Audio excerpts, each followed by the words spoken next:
treating the symptoms. So treating the symptom of blocked arteries, treating the symptom of cholesterol, which is a total symptom. It's not even a disease state, okay?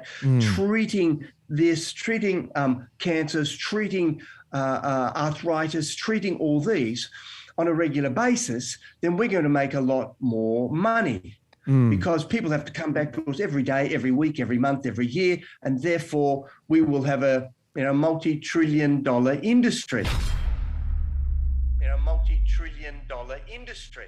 5-8ers, how are we? We are back. As you heard from that snippet, we have an awesome episode here for you today.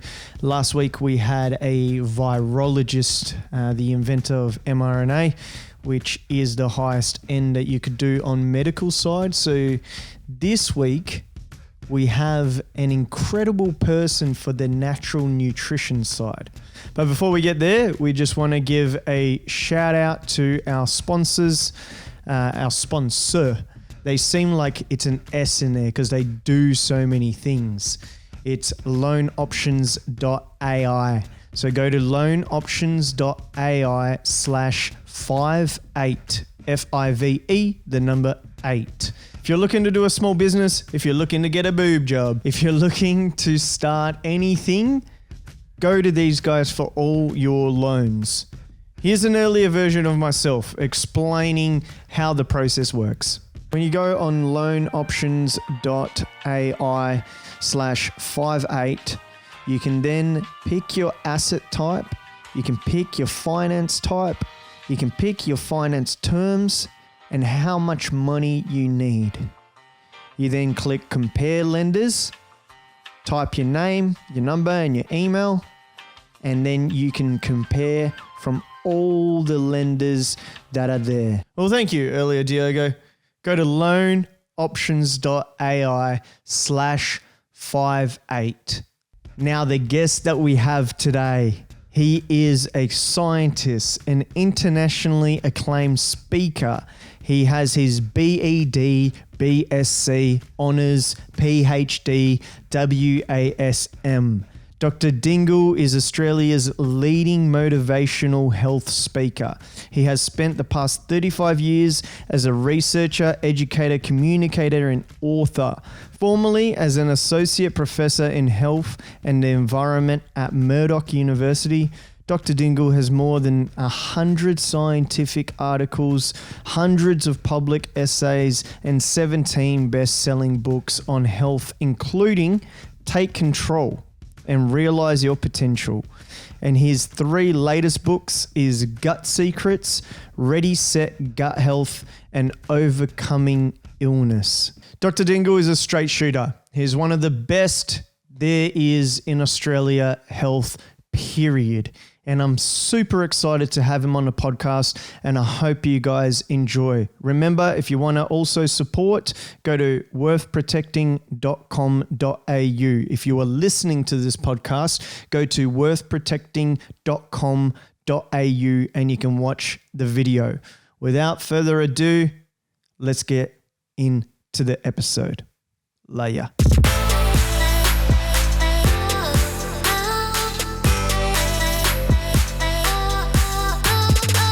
You are listening to episode 78 of the 5-8 Take, Australia's podcast.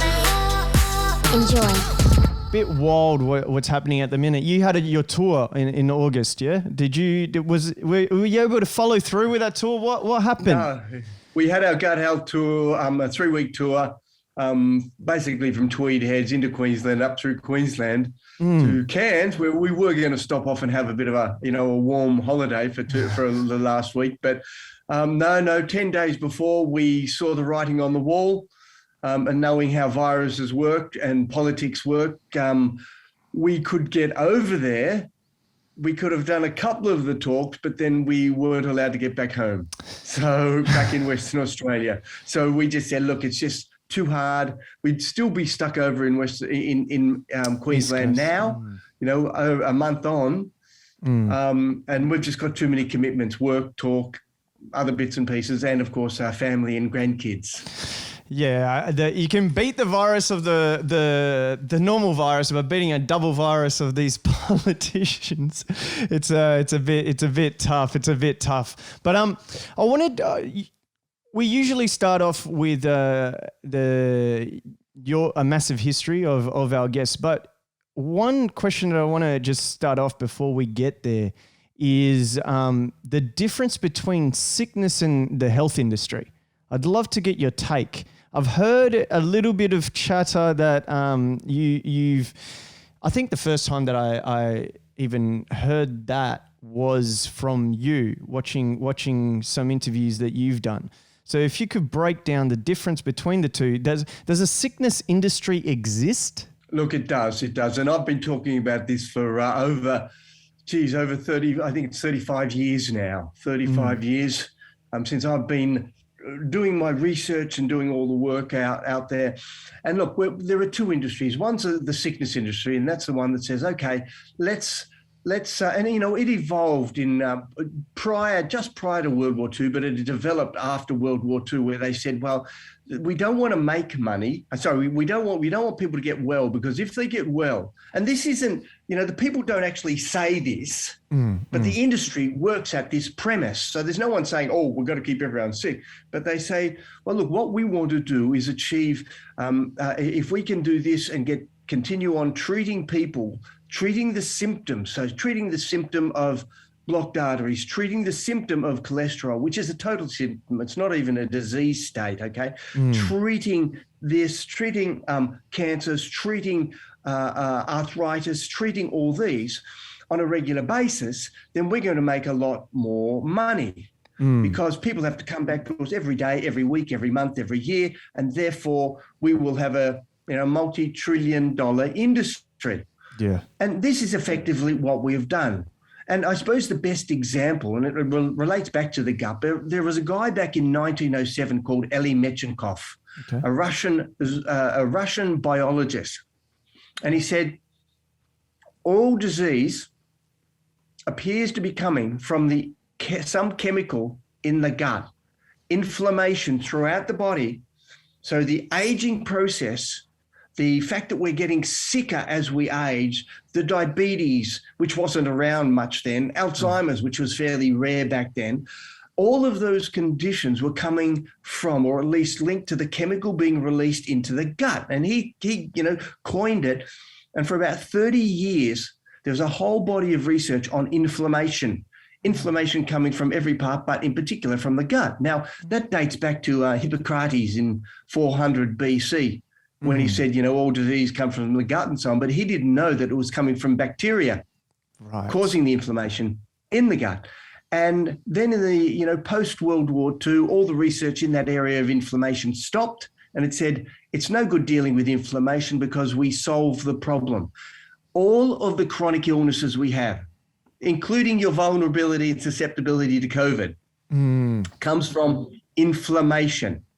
And its related disorders and so on. And so the sickness industry said, well, look, what we can do is treat these illnesses, and we can treat the symptoms of them rather than fixing them. That's why we've spent more money on cancer treatment in amazing trillions and trillions of dollars. Yes. And yet the cancer rates and the cancer death rates continue to go up. And I'll give you a simple working example of this, okay? We know, for example, in gut health, that if you want to create an illness like arthritis, we create it in gut health. We create the different forms of arthritis in gut health by literally poisoning the gut. And by poisoning the gut, it causes leaky gut. And as a result, the toxic chemicals from the gut go into the body, go to the joints, cause the inflammation in the hands and the knees and the other joints, and you feel really stiff and sore. And this is inflammation in the joints directly coming from the gut. Now, we know how to create the arthritis. And so the reason they create that in the animals, the mice and the rats, to do the experiments, is so that they can then find a drug that they can use to treat the arthritis or the other condition. Now, hold on. We know what causes it. But dealing with the cause is not very economical, for these big businesses dealing with the symptoms is. Same with blood pressure. We know, for example, the major causes of blood pressure. We know it because they have to create mice who have blood pressure to test the drugs on. So the mice with blood pressure don't just show up. They're actually bred. And then what they do is develop them so that they have high blood pressure. And the two main ways that they develop high blood pressure is by feeding them fructose syrup and refried oils, not fried oils, but refried oils. You know, the ones you get in your fish and chips, and your deep fried chickens and all those. Yes. They're the ones. They give it to the mice, and the mice develop high blood pressure. And so then they can develop a drug to treat the high blood pressure rather than treating the actual cause. So this is the sickness industry. This is rampant. Virtually, you know, you could argue that you could get rid of 90% or more of the pharmaceuticals out there that are treating the symptoms, and you would be better off. And I'm not the only one saying that. There are thousands and thousands of research scientists out there saying it. Now, the wellness industry is about going to the root cause. Yes. What causes the problem? Now, we know the root cause pretty well, and I sum it up in a little triangle. I put out. Look, here's a little. That's a plug, but there's a little triangle there. Yep. And that triangle is oxidation, inflammation, acidosis. The three things: oxidation, inflammation, acidosis. If you lower oxidation, you lower inflammation, you lower acidosis, and vice versa. If you lower acidosis, all the way around, they work together hand in hand. And if you lower those, you lower all forms of chronic illness. Now, some people are probably saying, well, what's the drug I can do for that? Well, it's 99% nutrition and lifestyle and diet. Chronic stress creates inflammation, oxidation, acidosis. Poor diet, refried foods, for example, sugar, processed foods cause inflammation, oxidation, acidosis. So what you want to do, there is no way around it. You can get the condition and you have a choice then to either treat the symptoms or reverse it. And you can reverse, you can unblock arteries. You reverse diabetes type 2. You can dramatically reduce your risk of Alzheimer's if you want to. Or you can get to a stage and then have to take a drug. And it's really simple. When you put it in those, you coin it in that way, people say, hold on, I really don't want Alzheimer's, because the drugs only delay it a little bit further, and of course have all these strange other side effects associated with them. If you take cholesterol-lowering drugs, the list of side effects is huge. The same with blood pressure medications. In most of the studies on blood pressure medications, they have something like a 30 to 50% dropout because of the side effects. Now, that's one choice, or you can do the health medicine where you say, okay, I'm actually going to reverse these conditions by lowering inflammation, oxidation, acidosis, and I'm going to do it the simplest possible way, which is how we've evolved over millions and millions of years, and it's through diet and lifestyle. You know, the environment around us, create a healthy, happy environment, good, nutritious foods. And I'm not talking about cornflakes and cereal, they're junk foods. I'm talking about, the real foods. And when it comes to your lifestyle, a good balance of everything in there. So that is a very different from the sickness industry to the health or wellness industry. And when did that shift come? Because we've been living for so long on a natural way and doing a human develop through that way. When did the hospital industry switch economically? Yeah, well, look, I'd argue very strongly that we've been doing this program, our health, looking after our health for 60 million years. Okay, yeah, because we predating Homo sapiens, we were great apes and so on. The sickness industry has really developed post World War II with some of the development of technology and so on, and the development of chemistry, but more in the last 20 to 30 years. So as a result, the use of pharmaceuticals continues to go up huge. It just continues to go up. The cost of the health industry go up, and governments can't afford it. It's usually the single biggest item on all government budget, Western government budgets around the world now. is their sickness industry paying the pharmaceuticals, paying for high-end operations, which to a large degree can be avoided if we started looking after our health and our well-being. So it's really the last 20, 30 years. And you see that around there. The average 60-year-old now in Australia is on 6 medications, 5 or 6. Yeah. And I'm over 60 and I'm certainly not on any, so someone's taking my 6. And it's just key, it's just funding that whole pharmaceutical cycle. Look, don't get me wrong, some pharmaceuticals are great when it comes to certain treatments of advanced disease states and things like that.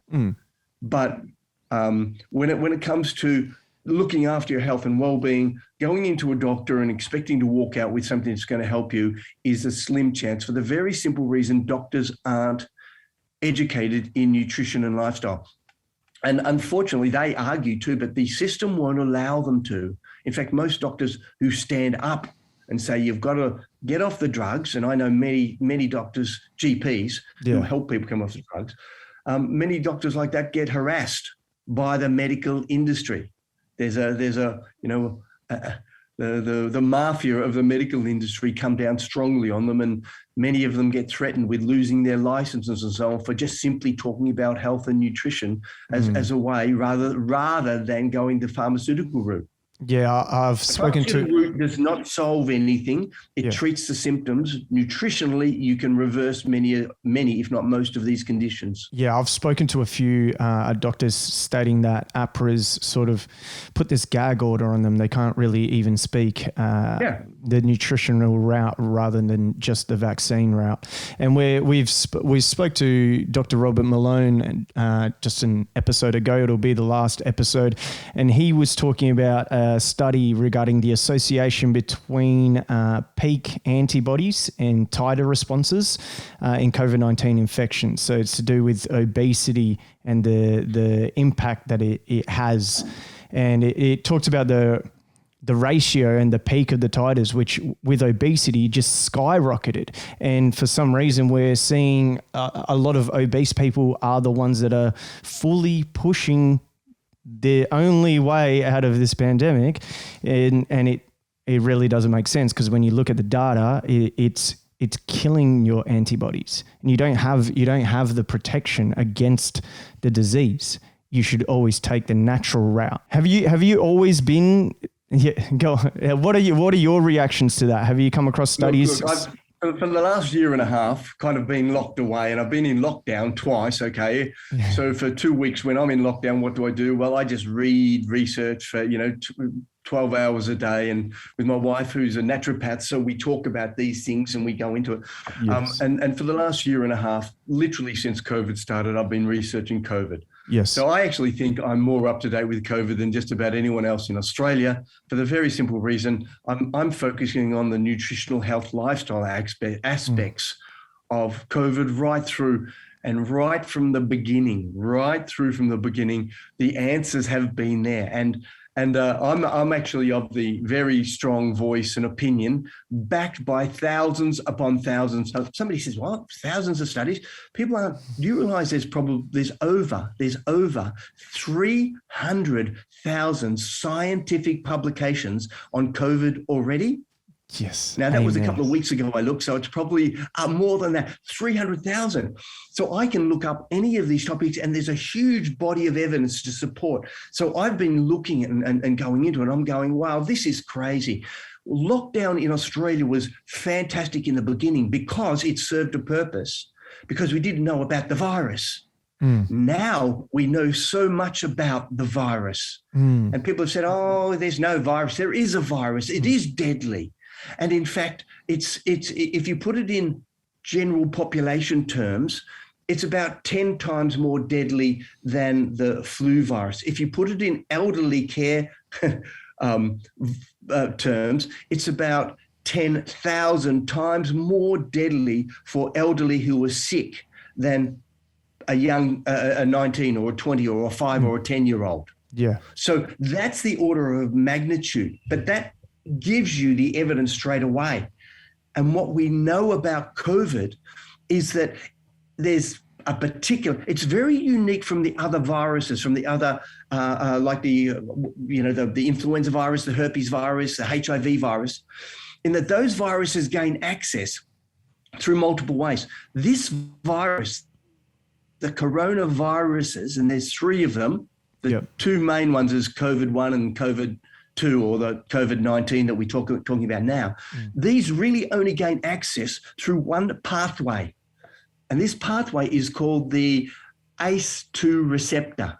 And this ACE2, I can tell you, it's, and I jump up and down every time I find more things to support my theories and my research. And I say theories because science is about research and discovery. Medicine is not about research and discovery. Medicine is about squashing other people's views and opinions, which is what's going on now. To deny the role of nutrition in COVID is killing people. Our politicians, if they deny it, our media, and they're denying any role, there's no mention of it. We know that this virus gains access to a particular receptor site on our cells. Now, this receptor site is increased in people who have obesity. Diabetes 2, unregulated blood sugar, independent. And we know that, by the way, obesity is increases the risk by about 48% of mortality and severe outcomes and so on. 35% for diabetes, about the same for hypertension and unregulated blood sugar. And then we go down the list. So effectively, we know that these are what we call comorbidities. These are the things that increase the risk of COVID. And if we reverse those, minimize them, then we dramatically, or if you're young and in fact, if you're under 20, your risk of COVID is 0.0027%. Isn't it? 27? 0.0. This is from the best studies done. 13 countries, 24 studies, 0.0027 percent, which is under the flu. However, if we then start to reverse these conditions, we lower the risk factors for everybody. Now, what these risk factors are, or these comorbidities, they all increase. All of the evidence shows that they increase two things: inflammation, which is what I talked about earlier, and they increase the ACE2 receptor. So they increase. So the two things that go hand in hand. So if you're obese, diabetic, and high blood pressure, then you are extremely high risk, probably 1 in 2 of mortality from, they're the odds, the different odds ratios there, 1 in 2 compared to 1 in 100,000. So that group there is incredibly susceptible and vulnerable, incredibly. And it's because the ACE2 receptor is like a Trojan horse. It actually sneaks the virus in. The virus finds it really hard to get into the cell. So the ACE2 receptor sneaks it in like a Trojan horse. The virus hops onto the ACE2 receptor. If you remember the Troy, what happened was the Spartans were attacking Troy, and they couldn't get into the city. It had a great wall around it and protected it. So they built this wooden horse, kept a couple of elite soldiers in there, and then at nighttime left. And the Trojans, I think it's Trojans, I'm not sure, they brought the next day brought the horse into the city, and then the soldiers during the night were able to escape, and the elite warriors were able to battle down the defenses. Now, they wouldn't have got in. Now, the same thing happens with this virus. The virus gets in through the receptor sites, what are called the ACE2 receptor sites. They get in, they sneak in, and they get in large amounts. Because they get in large amounts, they overwhelm the immune system. Your immune system overreacts, and so on. So really, really simply, what we do, two things we can do. We can say, okay, who's got a lot of receptor sites? The sicker you are, more obese, hypertense, diabetic, and the more inflammation you've got, because as far as I can tell from reading about 60 papers on it, inflammation and ACE2 go hand in hand. So if you've got high rates of chronic inflammation, in other words, you're sick, then you've got more ACE2, which means you're more vulnerable. The more of you got, the more of these Trojan horses that can sneak into the cell. So we know who is vulnerable. I actually suggested people who are really sick, lots of inflammation, lots of ACE2, all the comorbidities, actually they need to be vaccinated, and they've all been vaccinated. But I go for the 20-80 rather than the 80-20, because those people aren't going to reverse all of these lifestyle conditions in the next 6 months. So they do need something to support them while they start to reverse it, while they start to build and there are side effects. I won't even go into the side effects of the vaccine. I don't know enough, but we do know there are side effects. So, but the risk of COVID for those people is huge. It's phenomenal. As I said, it's kind of 1 in 2. So with those type of risks, you say, okay, so there it is. Now, but for the 80% who are at low risk to extremely low risk, there are simple lifestyle choices you can do to block the ACE2. One, start to reverse any of these conditions you've got. And there are nutrients that we know, and we've known for the last 20 to 30 years, some of them block ACE2. In fact, any nutrient that blocks blood pressure, and I actually got onto this research because of the link between hypertension, high blood pressure, and COVID. And I've almost finished. It's been sitting there for 6 months, a book on, reversing high blood pressure. And you can absolutely 100% totally reverse blood pressure with good nutrition. Now, if you can do that, that means then that you're actually in the process reversing or getting rid of all those ACE2 receptors or eliminating the number, making the number so small. So anything that reverses blood pressure, anything that reverses diabetes, anything that helps you lose weight, in essence, is eliminating or getting rid of the inflammation and getting rid of the ACE2 receptors. Now, there are other things in there too about the gut and so on, but that's the simplest model that I can explain to people. So there are a lot of things people can do to dramatically reduce the risk. Now, people say, oh, that's ridiculous. Well, hold on. Here it is. As I said earlier, the risk of a 0 to 20-year-old getting COVID, according to the best studies in the world, is 0.0027. The risk of a senior, an elderly, who is just living in Australian elderly care is 8%. Wow. Oh, wow. You mean to say the Australian government, the people who under their care, intensive care, are the ones dying? Yeah. And here it is. The one fundamental link linking all of this is malnutrition. Yes.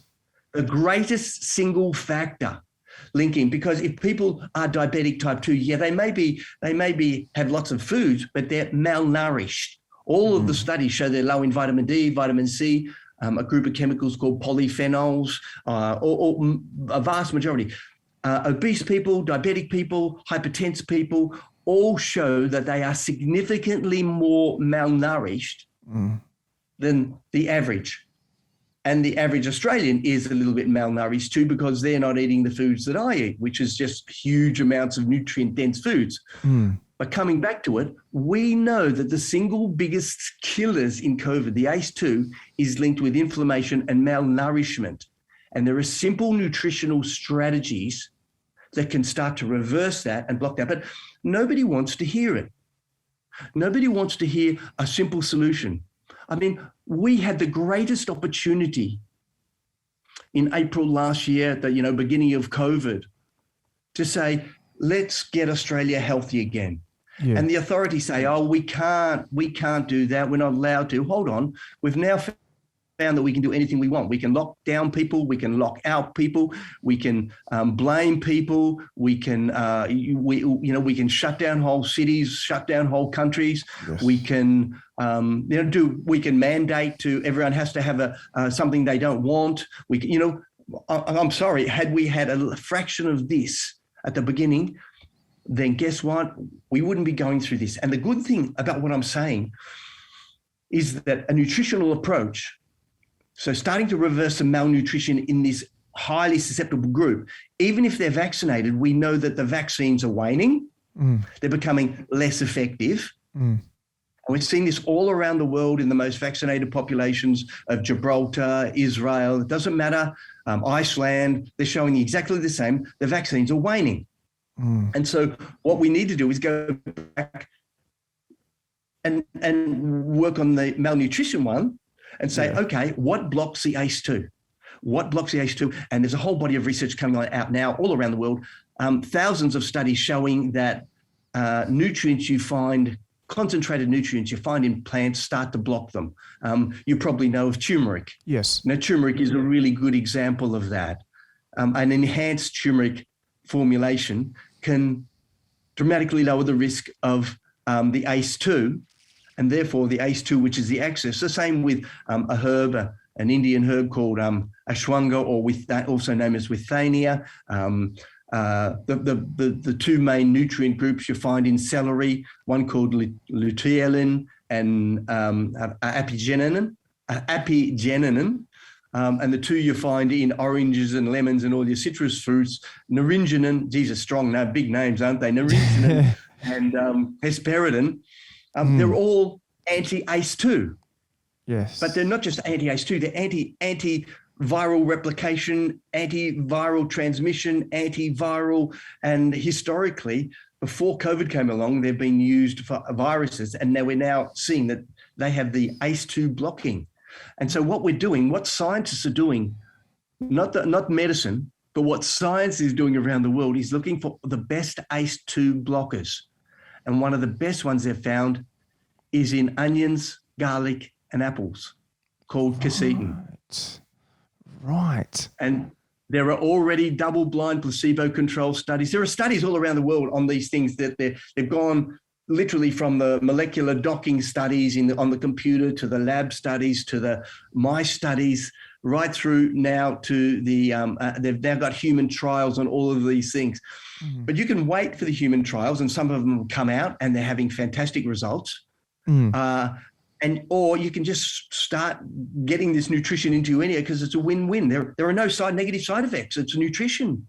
Your body goes, wow, thank you. I feel so much better. Oh, my diabetes is being reversed. Oh, my blood pressure is dropping. Oh, I'm losing weight. Hold on, just because of nutrition. And at the same time, blocking the ACE2 receptors, which are the Trojan horse for COVID. In terms of acquiring this virus and blocking the receptors, is this something that we should be tackling at our older population level? Because right now we're talking about vaccination on kids, which I don't agree with, and a lot of doctors that I've spoken with also don't agree with. I do agree with the technology of mRNA and RNA as a drug in general for our older population whose immune system has been completely shot, and what it does is sort of create a synthetic immune system for them on top of the nutrition that they should be doing anyways. What you got to remember there, okay, I heard you talking about immune system. Everyone's talking about immune system. Just for a moment, forget the immune system. That's a massive one. That's a massive one. Okay. All right. I'll follow you down here, Peter. Yes. Okay. Here, COVID, it's I'd say it's a 99-1. 99 is the ACE2 receptor, and the other things linked in with. There's another whole systems in there. Yeah. That's the simplest one. The ACE2 receptor is 99% of the risk of COVID. Your immune system is the 1%. Right. Yes. Okay. So when people say build immune, what you will do, by the way, is when you block the ACE2 receptors, you will also be building the immune system anyway, as an aside, because it's nutrition. So it's again a win-win situation. Clearly, what we're after immediately is to block that ACE2 receptor, because even if you're vaccinated, the vaccine works on the fact that, and I don't know that, I haven't gone into that at all. I've just been focusing on the nutrition. The vaccine works on the premise that you get the virus, and then in large amounts, because it sneaks in still, and then your body fights it off. Okay, the vaccine works. My premise is if you block it in the beginning, only a small amount gets through, a really small amount, and therefore your immune system can handle it on its own. Yes. And it's got the vaccine there. But what you're doing is stopping your body, your cells being overwhelmed with, I don't know the order of magnitude, but 1,000 times more of these viral particles. So your ACE2 receptor here is the key. If you can block that, you can stop the virus getting in. And that's why I'm saying even with vaccinated people, and particularly the elderly, they need to go this pathway, because we now know that as these vaccines wane, and they will continue to wane, evidence of science shows that all the time, they will continue to wane and get less and less effective. You still have to resort or come back to your system, your own system. And that is first and foremost, 99% blocking the ACE2. Now, if you block the ACE2, it builds the immunity anyway, so you've got the 100%. But everybody, vaccinated or not, needs to start working on their nutrition. Everybody, no exception. And good nutrition starts in the home, just getting rid of all your deep fried foods, processed foods, packaged foods. Sorry, mums, if you're feeding your kids breakfast cereals, that's why they call them cereal killers, okay? Get away from this junk stuff. It all comes back to healthy nutrition, nutrient-dense foods. Yes, and I'm completely on the sentiment of the cereals as well. We used to, but we've completely moved away from that. And the issue with obesity and the linkage, a few studies that I've seen, the linkage between obesity and depression. Does depression and anxiety has anything to do with your gut health? What is the linkage between the two? Or is there? Look, I actually got onto COVID as well, because COVID is intimately linked with gut health. Okay, yes. So they're both. And so one of the risk factors for COVID is what we call dysbiosis. So when your large intestinal microbiota, the bacteria and the fungi and the viruses in there, aren't in balance and working properly, you end up with something called leaky gut. Yeah. Now, here's a bit of trivia. When you've got leaky gut, or for the scientists, they like hyperpermeability, okay, but I like leaky gut, you've also got leaky lung. And leaky lung means that the cells are more likely, or things like viruses and bacteria are more likely to get into the lungs anyway. So again, it all comes back to COVID, or comes back to the gut. So if you can fix the gut, and that's one of my mantras for the last 10 years. Whenever anybody's come up to me and they said, look, I've got a health condition, my first response is always fix the gut. And it comes back to here with COVID too, fix the gut. You've got a lot of ACE2 receptors in your lungs, in your gut. You've got lots of them all over your body, but the vulnerable places are in your lungs and in your intestines. So what you want to do is, again, fix the gut, lower the inflammation, lower the ACE2, lower your risk of COVID directly via the gut. And the same things that do it, like I'm telling you, it all comes down to nutrition. If you want to repair the gut, fix the gut, it comes down to high intensity nutrients, lots and lots of nutrients. Just saying I'm on a nutrient dense diet. So where your question comes in is mental health, depression. Yes. All of those we know very, very well are linked to the gut. You see, and this again explains why the gut is the focal point in my life. And when I say to people, fix the gut, you've got the gut-brain axis. Everyone knows that. You've got the gut-lung axis that I just briefly described then. You've got the gut-liver axis. So a lot of people tell me they want to go on a liver cleanse. Yeah. And I go, why? Why? They say, oh, fix it. Well, I tell you what, fix the gut. Do a gut cleanse, or whatever you want to call it, because all of the toxins from the leaky gut and the gut go directly to the liver. That's the first port of call. And that's the stuff that really poisons the liver. So fix the gut, work on the gut, and your liver and everything else around the body will start. That's where you get your nutrients from. Now your gut, you've got your gut everything, your gut skin link, your gut joint link. We know, for example, acne, all the skin conditions are linked to the gut. The two main drugs that they use on acne work through the gut. We know the main drugs they use with arthritis work through the gut. The main ones they use for diabetes, one called metformin, is basically a prebiotic. It stimulates the growth of the good bacteria in the gut, particular bacteria called Akkermansia muciniphila. What a great name, isn't it? Mucinophilia. They're beyond my Scary. vocabulary there. No. Mucinophilia, it just means I love mucus. What a great term. It's a bacteria that loves mucus. Amazing. Anyway, so metformin stimulates that. So we see that link with the gut and every part. And in the gut-brain axis, Yeah.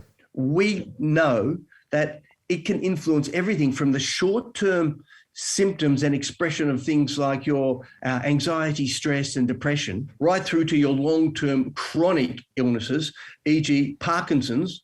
The best guesstimates are 50% of Parkinson's disease is developed directly via the gut and the gut poisons. And we know Alzheimer's is linked to the gut. And all of these are linked to inflammation and the gut. So that's why when somebody comes to me and says, look, I've got diabetes, well, diabetes too, well, hold on. No, that's what you're showing. That's what you're measuring. You're probably on the way to being hypertense. You're on the fast track for Alzheimer's. You may be on the way to Parkinson's, and you may be here. Why don't we work on your gut now? Before, and you're on the way to an increased risk of COVID. Why don't you work on your gut? Yeah. And so, where we in pre-COVID year, this will be calling it pre and post-C, you see. Yeah. Pre-COVID year, we did almost 100 talks around Australia on gut. And we were talking to groups of 100 plus audiences all around Australia. And literally everybody just walks out going, wow, this is so simple, isn't it? Health is so simple. And by the way, so is COVID. When you look at all the evidence, it's simple, and you go back to basics, and it all comes back to basics. And you can use the high technology medicine to treat the symptoms and postpone things, but it's still, no matter what way you see it, all comes back to basics.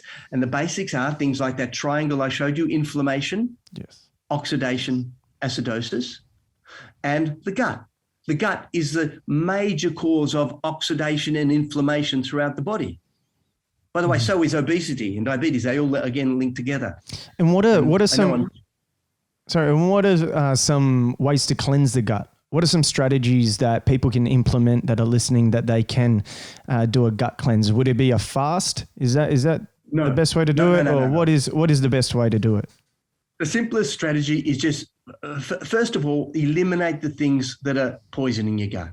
But before I get on to it, I do want to say one other aspect. When people come to, it links in, when people come to my talks, I say 50% of people have gut illnesses, as in reflux and all those, and 50% don't know they've got it. So virtually everybody has, because of the pressures on the gut. So everybody, it's not just the ones manifesting, advanced stage diseases. By the time they tell you you've got diabetes, you've had pre-diabetes and pre-diabetes for 10 years. You've been building up to it for 20 years. So my message is start now, fix the gut. So how do you start to fix the gut? It's not by some miracle thing you're going to add. The first thing is take away the things that are causing it. And the things that are causing it are primarily the foods that we're eating, 21st century over-processed foods.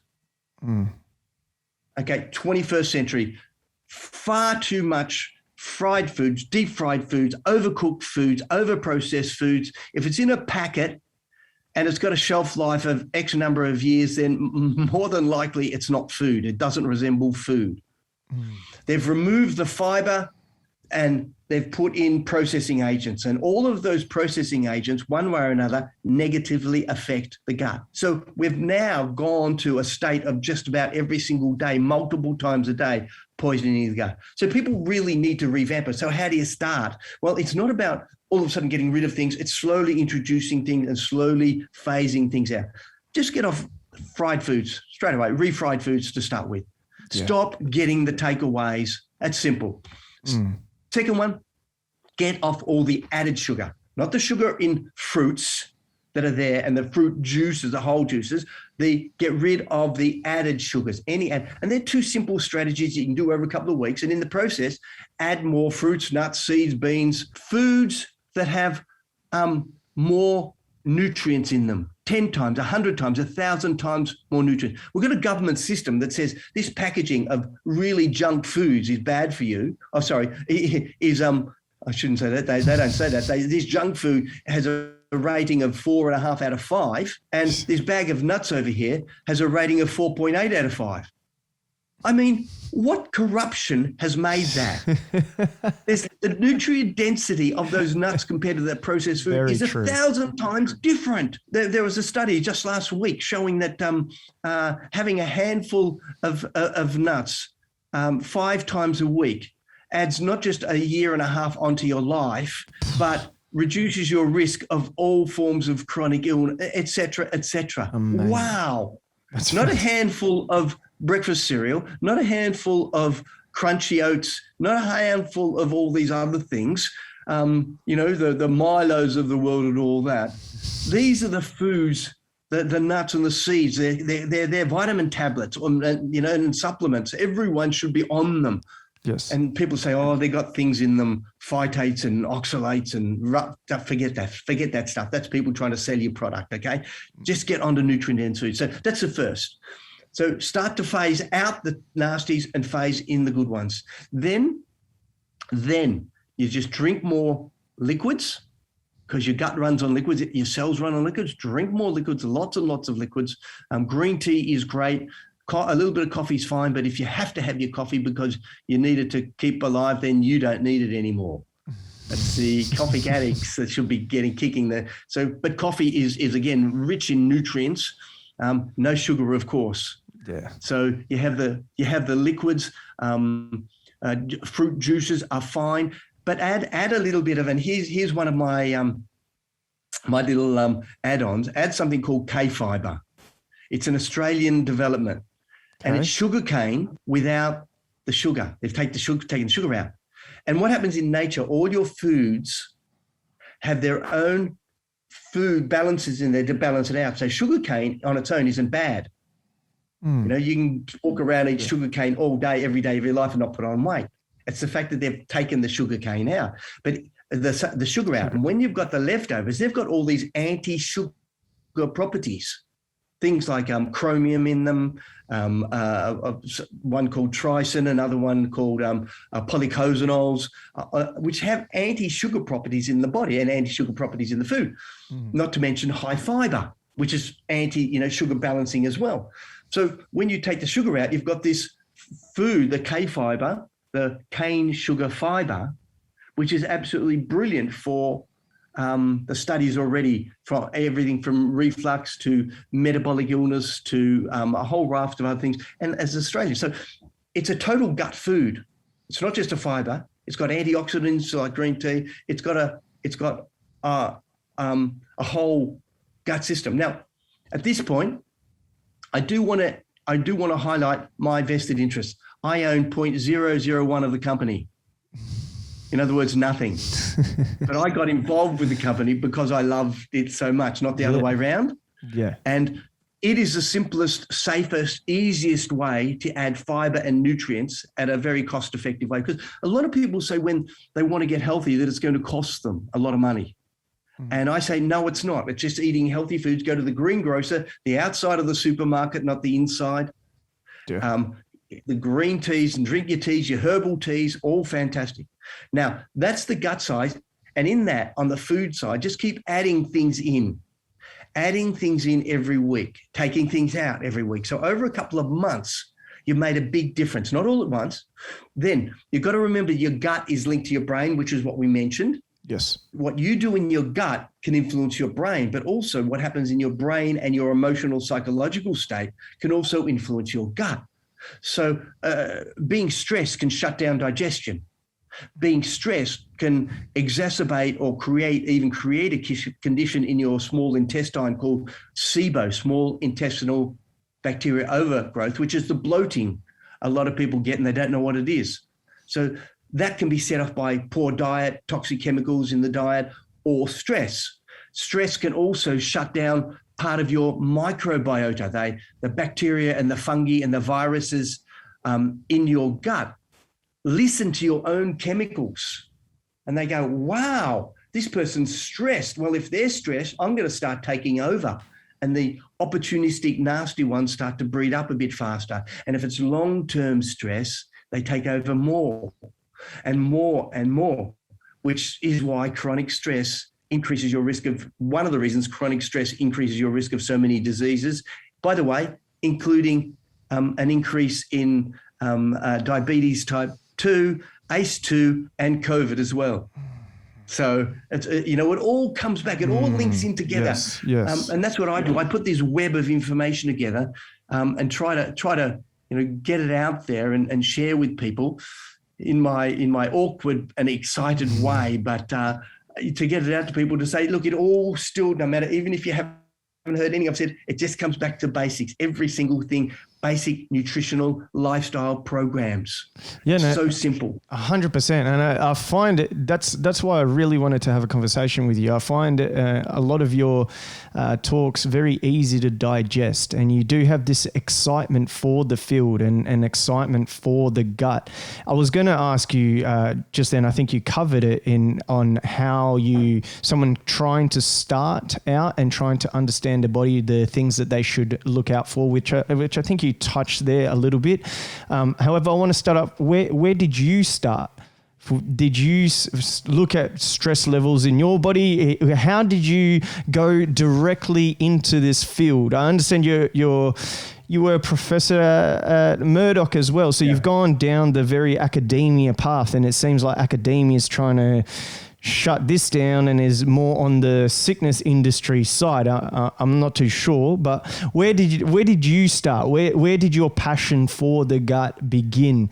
And did you always have an interest in nutrition as a little fella, or did you come at university, or was it later in life? I'm one of the lucky ones who didn't have to get sick to make these discoveries. I started out as a teenager just being interested in health. I was very active, sporty, and I was interested. Unfortunately, back then I was listening to the government, and I was, eating margarine and having, all this low-fat milk and having more milk and low-fat milk and all that rubbishy stuff. Absolutely wrong information coming out of the government.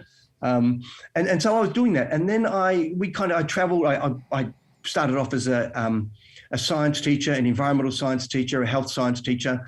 I taught a bit of phys ed, all those things, and then I ultimately came over here to Western Australia, enrolled in an environmental science degree. Oh, you're not from Western Australia originally? No, I'm from Melbourne. Don't tell anyone that. Here we go. Entry building out in Coburg, that's our school. Well, near there, Coburg High School. Okay, yes. Yes. So I get, pre-COVID days, I would get back to Victoria 4 or 5 times a year. We'd do talks there and catch up with old friends and family, talk about old times and things. So, that's my second favourite spot to get to. But coming back, I then started doing my own research. I did a degree, my honours, my PhD, looking at toxic chemicals. And then I had my own research group looking at toxic chemicals in the home. So we looked at pesticides, and after 6 or 7 years of doing that and opening up a whole body of evidence, in fact, it was my research team and myself, I led it, of course, which did the research to ultimately get smoking banned in all the clubs and pubs in Western Australia, and then ultimately around Australia. Right. So that was our research. We were able to demonstrate that no matter what ventilation system you used, people working in that industry were occupationally exposed, and under occupational health and safety legislation originally in Australia, you weren't allowed to expose anyone to a toxin. So they therefore had to give everyone warning, ventilation systems aren't going to be enough. So that was my first, well, not my first claim to fame, but that was my first area of research, toxins and smoking. But then I also realized that toxins have their effect by blocking nutritional pathways or biochemical pathways. So I said, you've got to understand both sides of the coin. What's the good of, blocking a toxin if the nutritional pathway isn't functioning too? So you would see, for example, things like zinc, which are good for your immune system and great in these times. Yes. Zinc is blocked by heavy metals, lead and mercury and cadmium, for example. That's just one. simple example. So the toxins block nutritional pathways, and you can no longer use zinc. And in fact, one molecule of lead blocks the equivalent of about 200 molecules of zinc. So, or particles of zinc. So, so I looked at that and I go, wow. So then I started looking into the nutritional pathways and then going in that. And fortunately, I never studied nutrition at university because they teach so much rubbish. They still teach some of their really old stuff there, because they've got all the industry sponsoring it. However, I went in and did all my own research with the same vigor and same scientific rigor that I use. And so for the last, I think, 20 years, I've been doing a combination of nutritional, lifestyle, and toxic chemical research.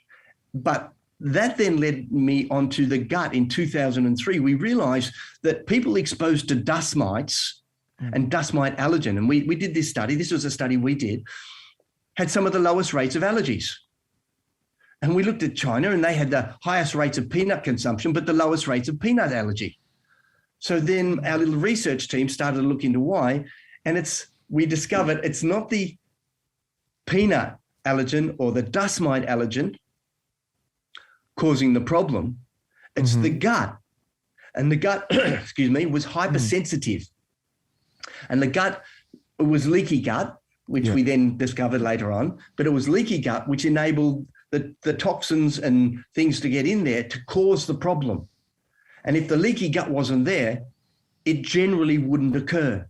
So we know, and we knew back then in 2003 when we published this first paper, that your gut, the health of your gut microbiome is critical to the development of all allergies, including asthma and the conditions that have anaphylactic shock and so on.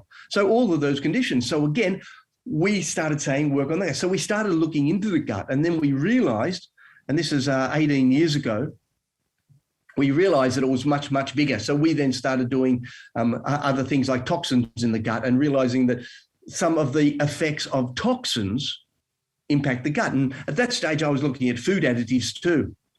And the food additives were poisoning the gut and causing leaky gut and then causing inflammation, the chemicals to get in the body and cause inflammation. So it all led down this pathway into nutrition, into the gut, and that relationship between it all. And today, for the last 5 years, it's just been gut. But we started this journey, it was 20 years ago, and wrote our first paper on it in 2003. Last year, we wrote a paper with some colleagues on, I was a minor author, but we wrote it on gut and COVID and how the gut microbiome is a factor in susceptibility and vulnerability to COVID. So, there is so much research in there, and every time I see it, I go, wow, it's just amazing. But I come back to basics. A lot of people waste a lot of money on trying to fix their gut. Come back to basics, and the basics for the gut, and as it is for COVID, is nutrition, nutrition, nutrition. Yes. If you've got a state of leaky gut, hyper leaky gut in your large intestines, or your lungs, you're not going to get it well with having a normal 21st century diet, or even a healthy 21st century diet, or a Mediterranean diet. Yeah. Because it's been literally causing these problems for years and potentially decades. A lot of damage has been done. So it needs to be reversed with a lot of nutrition. Now, the vast majority of that you can still get through your food. So, I will have a juice in the morning, and at the moment I'm having a lot of juices that are also anti-ACE2. If you go back to our early ones, yes, anti-inflammatory nutrients, and that's my normal nutritional program. So I have more nutrients in the morning than most Australians, not your listeners, but most Australians would have in a week. And it doesn't cost me much more to do that. And yet at the end of the day, I still have I don't have an illness. I don't have one of these conditions. Yeah. I have a bit of wear and tear from the old basketball days at Coburg High School. and operations and stuff like that. But other than that, so it's really about nutrients, hypernutrition. to reverse the conditions that are there. And that starts in the gut. And I want to touch on that. You just mentioned some dieting. So when I want to get an understanding of your diet and what diets you've been through and what's worked for you, what hasn't worked for you. Personally, for me, I implemented the carnivore diet. I was on it for a long time, which is high fat, low carb. It's essentially the keto diet, but with meats. You're essentially getting your body into ketosis where your body's processing the fats. And to me, I never felt better. I don't think there's a diet that fits anyone, and I want to get your take on that. For me, it worked. I think it helped me win that Brazilian Jiu-Jitsu gold medal. And I think at the time I saw a lot of clarity in that diet, and I tried a vegan diet and it was horrible. In scrambles, I was like lethargic. Mind you, the carnivore diet didn't slow down time, and I can, see movements like Neo in the Matrix, but it did help a lot with my clarity. My skin was clear. I could go for longer. I think this time I'm adding more fruits to that diet rather than being as strict as I was. I was getting a bit of headaches, so I'm trying to figure out what that is. And I want to... I can give you the answer. I'll give you the answer. Fix the gut. So, what diet have you tried different diets? What's worked for you, and how can someone? I'm like you, but older. Okay, so I've tried more. And look, love it. I went on as I said earlier, I went on 17. I started looking into all the advice from the government, and realized a decade later how bad it is for you. Yeah. And that's why we're sick, by accepting nutritional advice from the government and just accepting it without questioning. Okay. Yeah. So I've been on a vegetarian, never vegan, but I've been on a vegetarian diet. Mm-hmm. I've been on various things, high this, high that, because I always like to try things for myself before I tell people. But where I am now is I'm a firm believer. We are not hunter-fish. Well, we're not hunter-gatherers, so to speak, okay? We are what I call the opportunistic eaters. Okay. We are the greatest opportunistic eaters on this planet. Mm. And what we have done is developed an ability to pretty well digest anything except 21st century food, the processed foods. Yeah. So we can deal with anything because as we evolved, as we rose up out of the African savanna some 5 million years ago and so on, we've moved around the world. Now, we've moved primarily around water. So there's always been access to water-based foods. And we've moved where no other animals have been able to move and go because of their diets and restrictions. But we moved out of the forests, which had, lots and lots of vitamin C in their fruits. Mm. And we moved out of the forest. We were great apes, which are largely vegetarian, but not exclusively. They would eat if there was, any great ape would take the opportunity to eat a leftover little bit of animal or something that was around, whether it's a cockroach, mouse, or a kill that someone did. Mm. But coming back, we've evolved a long way, and our digestive system isn't the same as carnivores. It's not the same as the dog or the cat. It's not the same as the omnivore. It's not the same as the vegetarian, the great apes. Mm. Where it's mixed and matched now. We have a mouth that's totally evolved as human. And some people say, it's supposed to. No, it's human. It's totally different. So we've got characteristics of just about everything in our digestive tract. Our large intestine is smaller than those, and our small intestine, which is the long squiggly one, is actually longer than other ones. And so we have evolved the ability, in a sense, to be able to work with most natural foods. And I'll say that's, excluding the 21st century processed foods. Yes. And we never will have that because that's just changed, and we take millions of years and hundreds of thousands of years to evolve, and our genes take a long time to change and even adapt to it through something called epigenetics. But we are opportunistic. So we've always had the ability to eat lots of things and anything. And of course, as a hunter-gatherer, most of them were actually hunter-gatherers and grazers, and they grew a few crops too. But these populations wouldn't be wandering around saying, "Oh, look, there's an animal there. I can hunt that and kill it." Or, "No, I can't. I'm vegetarian." And they wouldn't walk around and say, "Oh, there's a silver beet over there growing. I'm a carnivore. I'm not going to eat that." We ate what we could. Yeah. And primarily we ate natural foods all around. And so around the water, we ate more fish. Inland, we would have had more animal kills and so on. And it wouldn't have been woolly mammoths and all that bunkum. It would have been little rodents and, as we developed, got better and better at doing it and so on. But we so we are opportunistic. So where my diet is, I am, first of all, nutrient dense. That's the one thing which is characteristic of all the foods. It has to have high amounts of nutrients. The other thing is I look throughout the last thousands of years and say, okay, what have other populations eaten and what have they done too to improve that? And so I am an omnivore. I eat primarily a mix of high density foods, a lot of nuts, seeds. I have very little of the grains. I'll have some gluten-free or sourdough bread or so on occasionally, as a bit of a treat with something on it. I do the treats, but only after I've eaten this nutrient dense. So my breakfast is literally a celery, lemon and carrot juice. Why? Because lemons are in season and I've got buckets and buckets of lemons.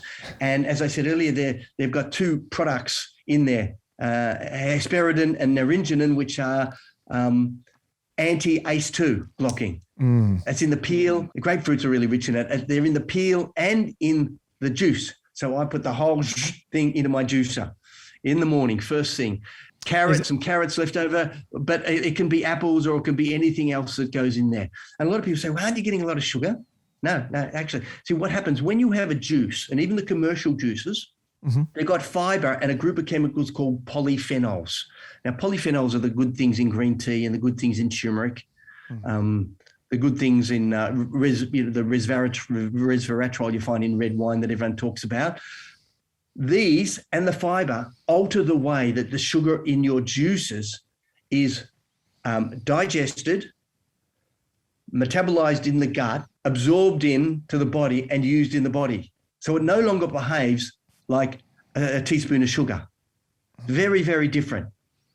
So that's why you see, for example, there is no evidence to suggest that fruit causes in any way. In fact, it's anti-diabetic type 2 and has been shown to be involved as a critical part of reducing diabetes type or reversing diabetes type 2, despite the sugar, because it's in balance with everything in the fruit, like the story I told you with the cane sugar earlier. Yeah.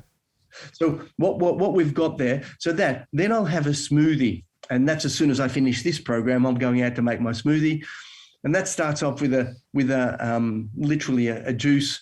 And in the juice, I have some primarily seeds. And I've got hemp seed. My favorite is linseed. It's a superfood, super cheap, superfood. Yeah. Absolutely great. And all that stuff. I mix it all in. I put in some K fiber, put in some turmeric powder, put in some other things, and down it goes. And then lunch is a salad, possibly with a bit of meat in. And then dinner, I'll have more of a sustained meal. My wife is from Mauritian descent, so we have a Mauritian curry or things like that with some meat in there. Yes. So I'm not a fan of any particular one. I just eat what I know keeps me healthier and vibrant. The other aspect of all that is you asked me about the keto diet, carnivore diet. Yes. Short term, I'm a fan of it. Okay. I'm a fan of it. Short term. Unpack that. However, it's quite acid forming. The consumption of meat and meat-based proteins forms acidosis. And when I say meat, I'm also adding in organs in there. A lot of organs, high organs. That's what. Yeah, and look, and that's what we should be. When people talk about meat, the lions and tigers, first thing they eat is the organs. Yes. And organ meat in the wild, by the way, is a good dose. That's how they all get their probiotics. It's very interesting. The a wolf pack, I've known this for a while, but I did a higher delve deeper into it. A wolf pack, when they capture an animal, the liver is consumed by the head wolf. The main wolf is the one that holds the liver. So there's a guy, it's an amazing documentary. I forget his name off the top of my head, but he would grab an animal and then he'd hang with all these wolves, normal human, and then he'd grab an animal, throw it down, grab the liver, put the liver in his mouth and then growl, and then suddenly the wolves would be like, well, here's the pack leader. It's an amazing documentary. So it was interesting when you mentioned the lion and then the wolves exactly. And organs are the main thing and were the main thing that I discussed when eating. So I just wanted to add that in, that it's not just normal meat for the listeners out there. We're also discussing a lot of organs in these carnivore diets. Yeah, organ meats are very much easier to digest, and your liver is rich in enzymes already because it's breaking things down. Now, 21st century livers aren't very good because they're accumulating all of the toxins from their environment, the drugs, the pharmaceuticals, the pesticides used on the animals and stuff like that. And that all one way or another goes through the liver.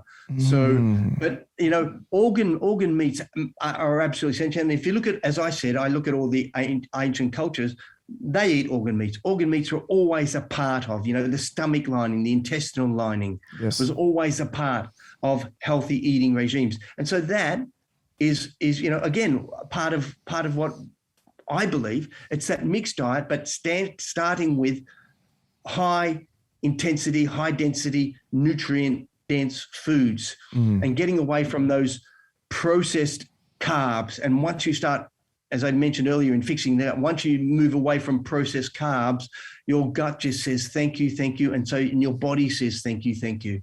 It's fantastic trying to understand what the body works and what doesn't for everyone's unique body.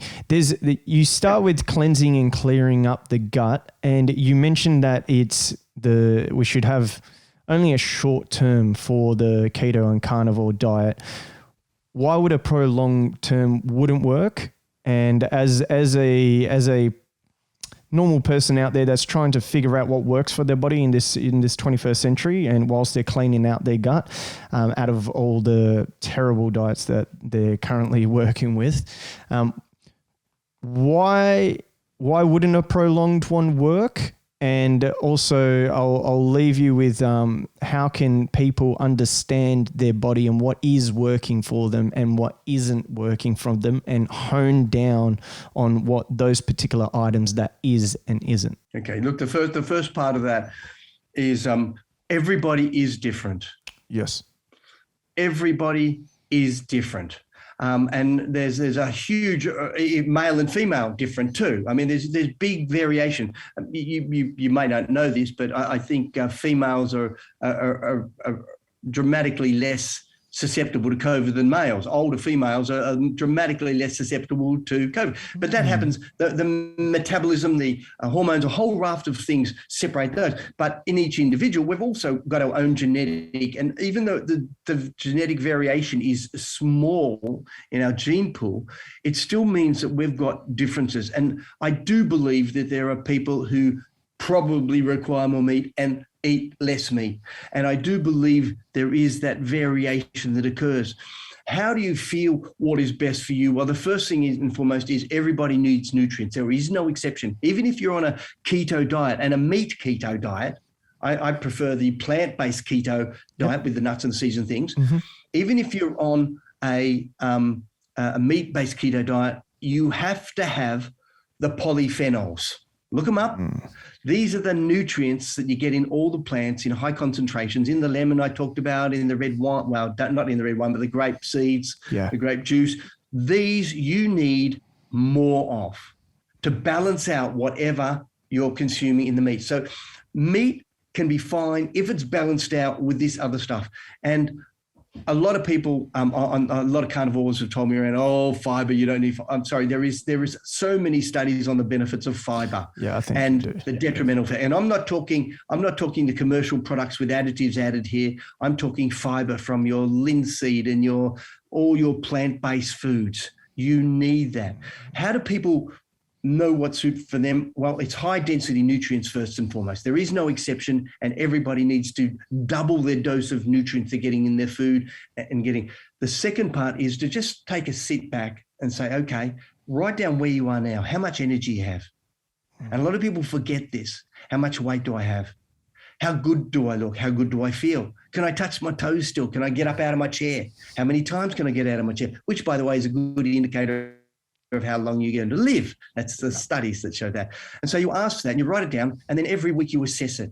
We tend to forget where we were a week earlier and say, okay, am I feeling better or worse? And diets, nutritional programs can take a couple of weeks to set in, but you just keep working on them. But in most cases, I've never heard anyone saying, I feel worse by going on nutrient density. Usually within days to weeks, I hear people saying, wow, my pain is disappearing, or it's gone, or it's, wow, I can't believe the difference. I'm talking people who have had joint pains for decades and they're up walking around doing things simply because they're working on nutrient density. It's such a simple equation, and it's starting to repair that whole body. But you don't just stop there. You just get into that habit. And as I said earlier, you just start adding one thing every week and taking one thing out every week. Take it out, use it at home if you have to rather than throw it out, but then don't buy it again. And just get rid of all the toxic foods, the processed foods that are in your home. Simple guideline, and then listen to your body. Speak to the people around you and share with them, because they are the ones who know if you're grumpy or upset as well. You can often get the grumpy father syndrome associated with, changing your diet. So just keep regulating and ask your people around you. They're the best indicators. Amazing. They'll say, look, what are you doing? Because your skin's glowing. Yeah. Your skin's glowing, your eyes are thing, and you can do just about everything except grow hair. I love it. Dr. Peter Dingle, thank you so much. You've got a lot of books on a lot on the gut health. Your latest one being The Gut Secrets, and the one that you just presented to us, the Overcoming Illness, which the listeners can go find at drdingle.com. And you can also follow him at Instagram at Gut Health Australia. The shows, are they going to be rescheduled or? Well, look, we're just waiting till some common sense and nutrition gets around the country. I should say that I'm also on Facebook and Gut Health Australia and one called Natural Health Healing Remedies, except we're blocked this week again. Oh no, censorship, mate. I'm here. Censorship. It's tough. I just put up the science and they go, hold on, it doesn't conform. I can't believe that people that this is going on anyway, So I just do what I can. I just post a little bit around every day on these things on our website. I'm putting up a lot of blogs now on COVID. I've got 5 up there already explaining the science, but in a simpler way. I'm going to be explaining about who's susceptible and so on. I've already got those figures and links to the study so people see there's science behind it. And we've got 17 books up there, which cover a topic for everybody there. And we hope very, very soon to be touring the rest of the country. We're doing lots of talks around WA now. We've restarted them.